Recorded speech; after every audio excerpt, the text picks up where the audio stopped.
Pemirsa, calon Presiden nomor urut 3 Ganjar Pranowo berkomitmen untuk menurunkan harga pokok yang cenderung terus naik. Tak hanya itu, bagaimana menciptakan lapangan kerja yang baik juga jadi prioritas. Dan sudah bergabung bersama dengan kami Wakil Sekretaris Eksekutif TPN Ganjar Mahfud, Hotasi Nababan, dan juga ekonom yang juga Direktur Eksekutif Segara Institut, Peter Abdullah. Selamat sore Pak Hotasi dan juga Pak Peter. Selamat sore. Selamat sore Pak Otasi. Selamat sore Mas Peter. Baik, terima kasih Pak Otasi dan juga Pak Peter sudah bergabung bersama dengan kami. Dan saya beralih ke langsung yang pertama ke Pak Peter. Pak Peter, ini apakah memang sebuah hal krusial jika memang lapangan pekerjaan di Indonesia harus disediakan dan juga untuk harga bahan makanan harus diturunkan untuk saat ini? Ini sebuah pertanyaan yang sangat baik, ya Pak Peter, mohon maaf, ini saya tahan dulu jawabannya karena kita akan beralih ke istana untuk melakukan breaking news. Dan kita akan kembali lanjut ke dalam dialog bersama dengan Pak Hotasi dan Pak Peter. Pak Peter, Pak Hotasi masih bersama kami? Ya. Masih. Oke, baik. Ya, kita lanjut lagi Pak Peter. Pak Peter, tadi menanggapi pertanyaan saya tadi, apa yang menjadi hal, apakah memang menjadi krusial jika memang tantangan lapangan pekerjaan dan juga menurunkan harga bahan pokok harus disikapi saat ini? Silakan Pak Peter. Terima kasih. Saya kira sangat krusial ya Mbak, ya. Karena kita tahu bahwa kita ini sekarang sedang di tengah kondisi menikmati bonus demografi. Ya. Ya, bonus demografi itu adalah kondisi di mana angkatan kerja kita itu begitu besar, ya, jauh lebih besar dibandingkan mereka yang usianya sudah keluar dari angkatan kerja atau belum memasuki angkatan kerja. Jadi angka dependensinya itu kecil. Ya. Tetapi itu disebut bonus demografi ketika mereka yang masuk dalam angkatan kerja itu memang memiliki pekerjaan. Ketika mereka itu masuk ke angkatan kerja tetapi mereka tidak mendapatkan pekerjaan, ini tidak menjadi bonus demografi, ya, justru menjadi bencana demografi, ya, karena akan terjadi lonjakan angka pengangguran. Nah, hitung-hitungan yang sudah kita lakukan itu adalah setiap tahun kita itu mengalami pertambahan angkatan kerja antara 3 sampai 4 juta angkatan kerja setiap tahun. Dan pertumbuhan ekonomi itu hitungannya setiap pertumbuhan ekonomi 1% itu bisa menyediakan angkatan kerja di kisaran 250.000. Jadi dengan pertumbuhan ekonomi kita sekitar 5%, kita hanya bisa menyediakan lapangan kerja itu sekitar 1.250.000. Artinya kita mengalami, ya, kekurangan lapangan kerja itu sekitar 1.750.000 sampai 2.750.000 setiap tahun. Coba bayangkan kalau ini terjadi bertahun-tahun, akan terjadi akumulasi pengangguran. Ya, syukurnya kita ini sekarang ini di kondisi kita sekarang ini, sektor informal kita itu masih mampu menyerap mereka yang tidak terserap di sektor formal. Jadi angka pengangguran kita masih relatif bagus karena ya itu tadi angkatan kerja baru yang 3 juta, 4 juta itu yang tidak diserap oleh sektor formal masih bisa diserap sama sektor informal. Tapi sampai kapan kita bisa mengandalkan sektor informal untuk menyerap kelebihan angkatan kerja tersebut? Jadi memang harus ada upaya dari pemerintah itu untuk secara sistematis, secara struktur itu menciptakan lapangan kerja agar supaya ini tadi bonus demografi ini benar-benar menjadi bonus demografi. Dan angka-angkanya sederhana seperti saya sampaikan tadi, angka 15 juta, 17 juta kalau nggak salah itu kalau paslon nomor 3 itu kan 17 juta yang akan disediakan, yang menyediakan angkatan lapangan kerja baru. Ya itu karena selama 5 tahun, ya, kalau 17 juta itu kan berarti sekitar 3 juta per tahun ya, diciptakan. Ya, berarti jauh lebih besar dan untuk itu berarti memang dibutuhkan pertumbuhan ekonomi yang jauh lebih tinggi, pertama. Yang kedua, pertumbuhan ekonomi lebih berkualitas. yang lebih mengandalkan kepada sektor-sektor yang padat karya. Jadi ini butuh sekali perencanaan. Nggak bisa dibiarkan seperti sekarang ini, hanya yang penting pertumbuhan ekonomi 5% cukup. Ya, itu memang pertumbuhan ekonomi memang tidak cukup. Yang kedua adalah kualitas dari pertumbuhan ekonomi kita itu tidak cukup baik untuk menyediakan lapangan kerja yang cukup tersebut. Nah, itu yang pertama. Yang kedua, harga pangan. Nah, harga pangan ini kenapa menjadi penting? Ya? Karena pangan ini kan menjadi salah satu ukuran kesejahteraan. Harga itu kalau saya sih selalu mengatakan nggak jadi masalah, ya. Kalau seandainya memang masyarakat kita memang memiliki daya beli, ya. Nah, kalau di luar negeri kan di negara-negara maju itu harganya mahal, tapi nggak masalah karena memang memiliki daya beli. Nah, sekarang ini untuk periode kita yang masih masyarakat kita memiliki daya beli yang rendah, harga itu menjadi matters.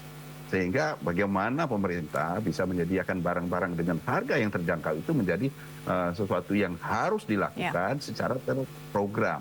Pemerintah harus memiliki program bagaimana harga-harga pangan itu masih bisa terjangkau, tapi di sisi lain, karena ini harga pangan ini kita bicara tentang sektor produksi, di sisi lain produsen pangan, yaitu petani dan nelayan, itu tidak dirugikan.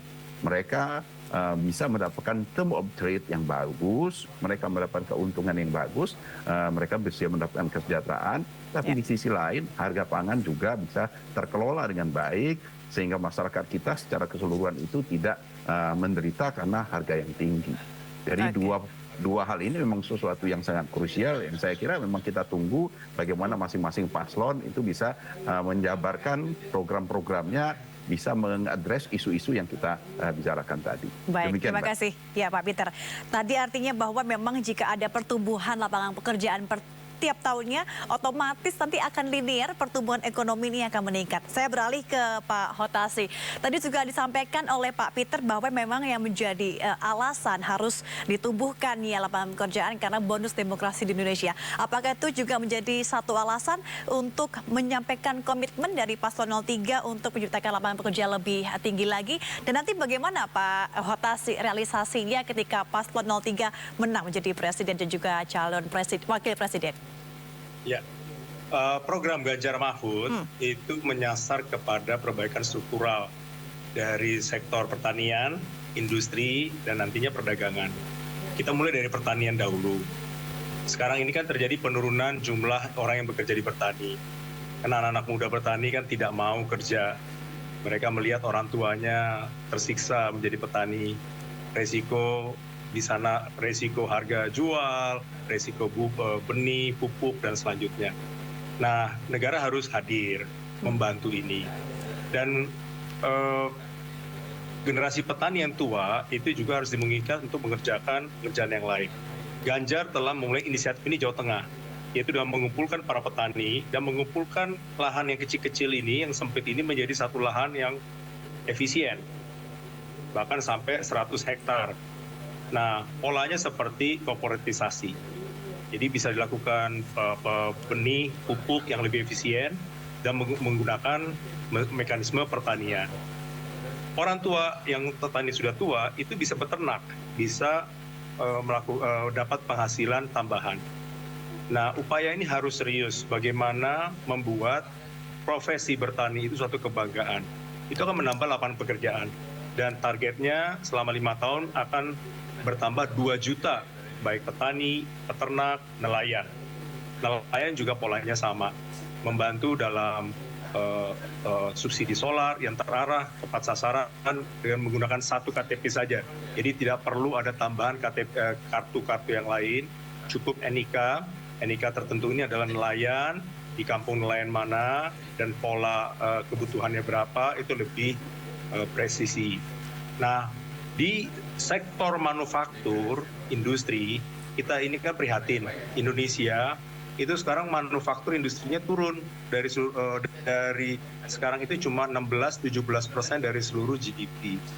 Tidak ada negara maju kalau tidak didukung oleh manufaktur yang kuat. Sampai sehari ini aja kita tidak bisa buat handphone, kita tidak bisa buat barang-barang yang sederhana ya. Nah, pemerintah Ganjar Mahfud akan serius menata kembali industri, on industri, menertibkan walaupun ada proteksi di sektor tertentu, itu diberikan khusus tapi juga harus disiplin. Dengan demikian, industri manufaktur itu akan menyerap 8 juta tambahan tenaga kerja.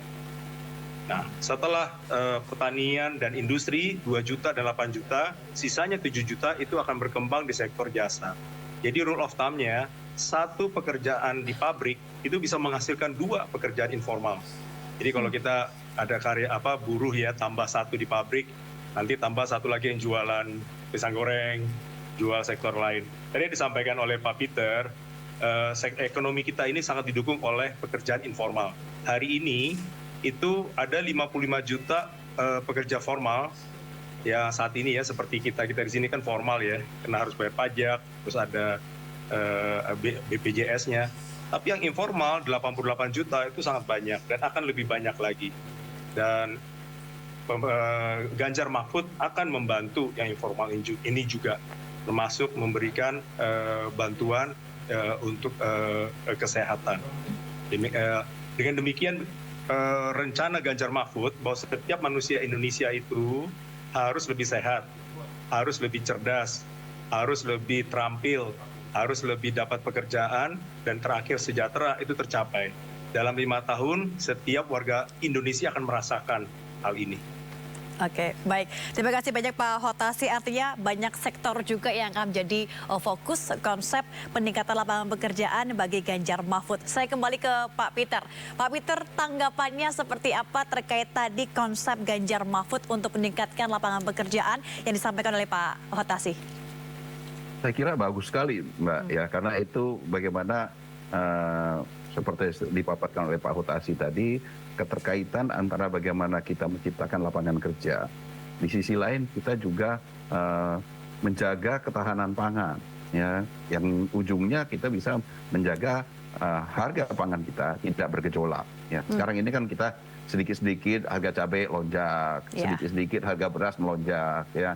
Dan itu menghantam sekali ya kondisi kesejahteraan dari masyarakat kecil kita. Ya.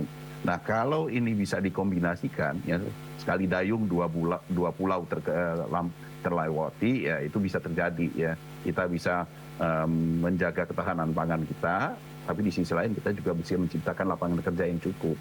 Dan itu hanya bisa dilakukan dengan sebuah konsep, dengan sebuah upaya yang sungguh-sungguh, terutama di sektor-sektor yang disampaikan oleh Pak Hotasi tadi. Ya. Kita utamanya ada di pertanian, kemudian ada di industri. Ya, 2 hal ini memang harus kita lakukan koreksi total, karena ini 2 hal ini udah kita tinggalkan, kalau bahasanya Pak Jokowi, yaitu sudah kita punggungi selama bertahun-tahun. Ya, perlu dicatat bahwasanya kantong kemiskinan terbesar itu ada di mana? Ada di sektor pertanian. Ya, ini sebuah hal yang ironi sekali. Karena kita ini kan masyarakat agraris ya, di mana masyarakat kita itu yang paling banyak itu ada di pertanian.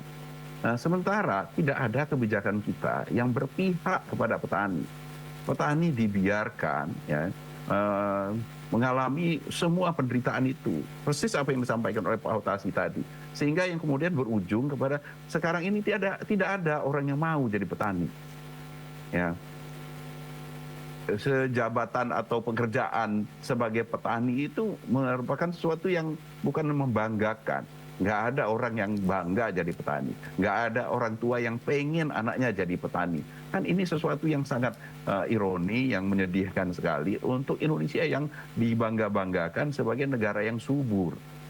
Dan ujungnya adalah lahan pertanian kita berkurang.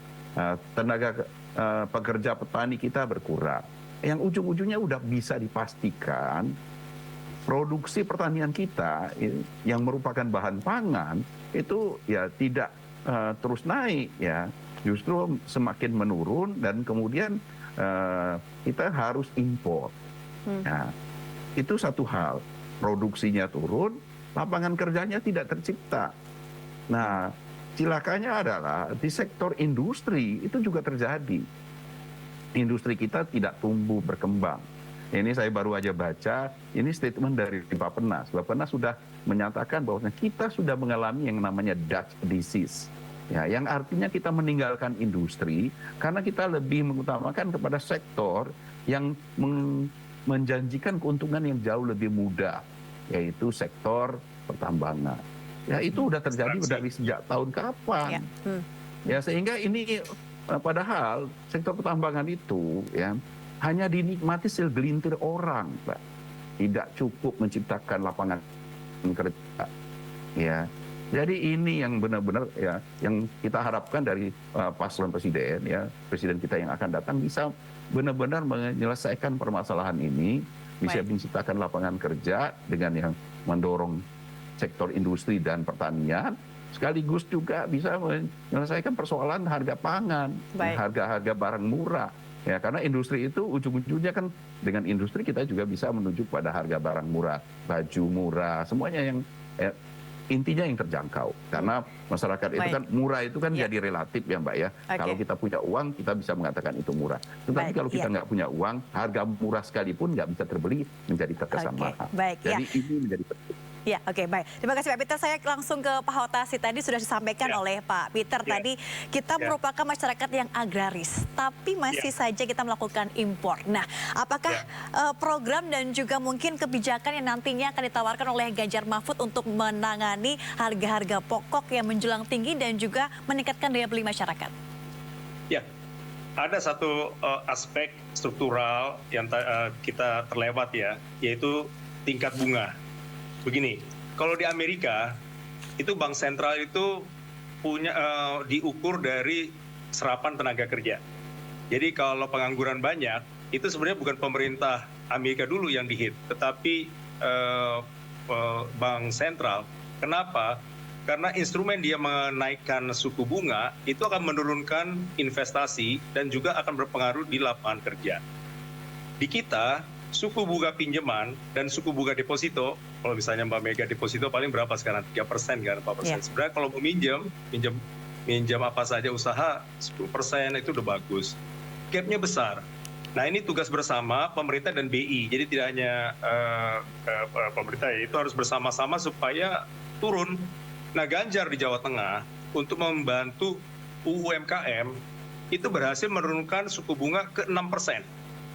Ya tentu dia menggunakan instrumen Bank Jawa Tengah.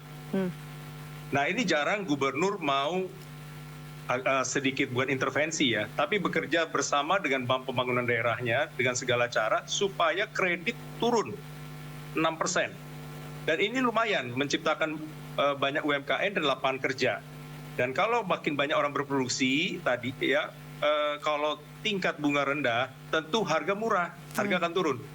Kalau dia usaha banyak untuk bayar bunga saja, bunga pinjaman, cicilan, dia pakai harganya akan naik. Mau buat apa saja, termasuk juga usaha makanan, usaha transportasi.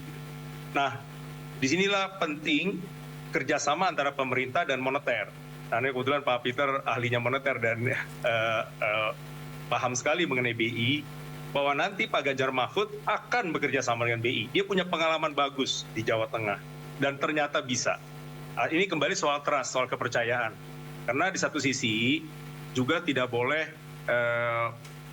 digunakan ya, misalnya untuk politisasi, sehingga BI menurunkan bunga sesukanya, terjadi boom, inflasi tidak terkendali, ya ekonomi hancur. Kita punya pengalaman pahit tahun 98. Tapi juga saat inilah BI perlu jangan terlalu konservatif, perlu juga melihat tujuan utamanya, yaitu penciptaan lapangan kerja. Dan ini perlu kepercayaan satu sama lain. Kami percaya Ganjar Mahfud akan bekerja sama dengan BI untuk hal ini. Oke, baik. Pak Hotasi, saya kembali lagi ke Pak Peter. Tadi sudah disampaikan oleh konsep dari Ganjar Mahfud tadi, kredit murah dan juga tingkat bunga rendah. Apakah juga ini bisa mengurangi tantangan dan juga menjadi solusi untuk menjadi penurunan harga pokok? Singkat saja, Pak. Ya, saya kira apa yang disampaikan Pak Hotasi tadi sudah mencakup semua ya. Sangat benar ya. Jadi memang masalah struktural kita ya adalah di sistem keuangan ya, karena sistem keuangan kita tidak kondusif, tidak mendorong ya agar supaya sisi produksi kita berjalan. Baik. Kalau sisi produksi kita tidak berjalan, maka penciptakan lapangan kerja juga tidak berjalan.